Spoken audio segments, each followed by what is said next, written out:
Hi guys, welcome to my kitchen. Today I'm going to introduce you to probably the most amazing thing that you can make with just 2 ingredients, and that is chocolate ganache. So it only uses chocolate and heavy cream. It's really delicious and you can use it in a whole bunch of ways. So what we're doing right now, I've got my chocolate measured out here. You can use any chocolate that you like. The better quality, the better it will be, because of course you're using minimal ingredients, so they should be as good as you can find. Your basic measurement for ganache is going to be 1 pound of chocolate to 1 cup of cream. Now today I'm making a double batch, so I have 2 pounds of chocolate here and 2 cups of heavy cream in my saucepan on the stove. If you want to do a smaller amount, you would just do 8 ounces of chocolate, half a cup of cream, but that's going to be your basic measurement.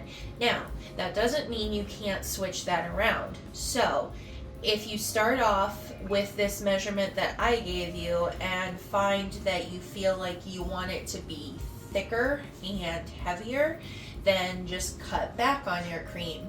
If you want it to be thinner and not set up quite as much, then just add a little bit extra cream. So you can play with it and see what works best for you. On the stove here, I have on a low heat my cream.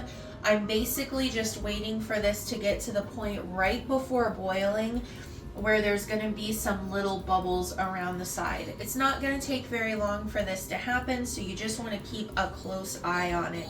So I will have you come back at that point to see what comes next. Alright guys, so you see how I've got like little bubbles right here? It's not really boiling, but you can see the little action around the side. That's when I know I'm ready to go. So I'm turning off my heat, and what we're gonna do now is pour this over top of our chocolate. And we're just gonna let that sit there for about 3 to 5 minutes. It's gonna start working on melting the chocolate. So this has been sitting here for a little bit. We're just gonna take our whisk, or you can use a spoon, and just go ahead and start mixing it. And because it's sat there for a while, you'll see that some of the chocolate has already started to melt. It just helps to speed up the process. You can start whisking it right away when you put the hot cream on there, but this just gives it a little bit of a head start, which is really nice to have. And just be patient with it. You'll see the dark center start to come out. No. And you just want to make sure all your chocolate chips are melted in there, so you can still see I've got some little lumps of chocolate there. So you just want to whisk until they're all melted in. This ganache is really yummy and delicious just as it is. You can add flavorings if you want, like different extracts like vanilla extract. Also, you can do a lot of different things with it. So in this state right now, it's a pretty pourable consistency. So if you want to top a cake with it, for example, you can just take it right now and pour it over top of a cake. It makes the best chocolate cake covering that you can imagine. Mm-hmm. So you can do that. You can also do what I'm actually doing with it today, which is I am going to be putting it into a casserole dish and putting it in the refrigerator for at least 2 hours, and then taking a little scooper and rolling it into little truffles. So you can do that, roll it into little small, almost like meatballs, but they're tiny. And then you can roll that in colored sugar or cocoa powder or coconut and make little truffle balls out of them.